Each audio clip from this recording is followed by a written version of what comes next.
Hey, this is Alex coming at you from Hub City Somerville, and today we have a very special review for you. We have the Dunk Low Premium Raygun Tie-Dye Nike SB.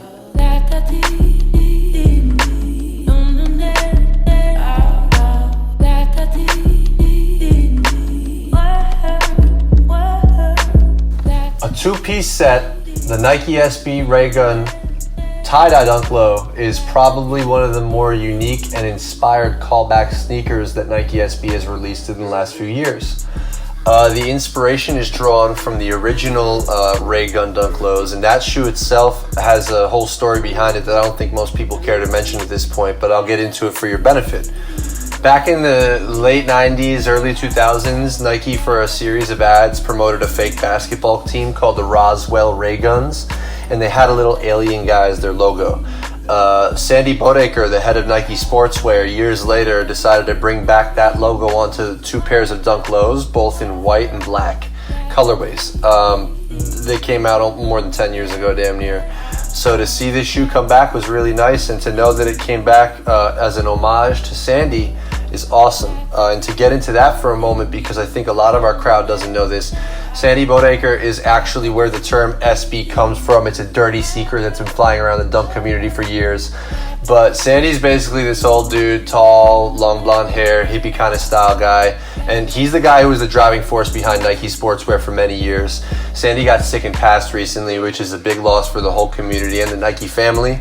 So this was a very appropriate response to his passing. And I think people who really understood that really appreciated this shoe on a different level.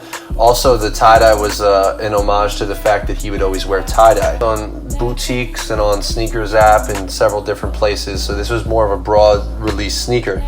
Nike then swapped out the white version as a core skate shop only release, which I'm a big fan of them doing. If you remember when they did the Tiffany Diamond Dunk Lows, same song and dance, the black pair released everywhere and the white pair was exclusive to skate shops. So the shoes uppers themselves are really gorgeous full grain leather. The Raygun is embroidered fully on the heel, so you can see the premium embroidery. The side paneling on the black pair, it remains tie-dyed in orange and yellow, as well as the heel counter. Behind the tongue, they say the number 58, which is another really cool feature on both shoes as well. And then for the white pair, you see the full grain white leather actually feature a tie-dye print also. So at a glance, it might actually look a little bit dirty, but that's the tie-dye effect that I'm talking about. The value of these shoes has remained a little bit lukewarm. The original pairs have skyrocketed since the release of the retros, but I mean, these themselves fetch for maybe $350 at most, depending on a given size, and then a little bit less for the black pairs as well. Now, the overall reception, I think, was very warm. People like me who have been wearing Dunks their whole lives immediately recognized the logo, immediately understood why the inspiration came forth. And you know, it's a celebration of the life of Sandy Bodeker, man. I don't think these kids understand that that's really where the name SB came from. That's why they shortened it, because those are his initials. Skateboarding would have been it if there was no Sandy. So remember, we owe the SB to Sandy.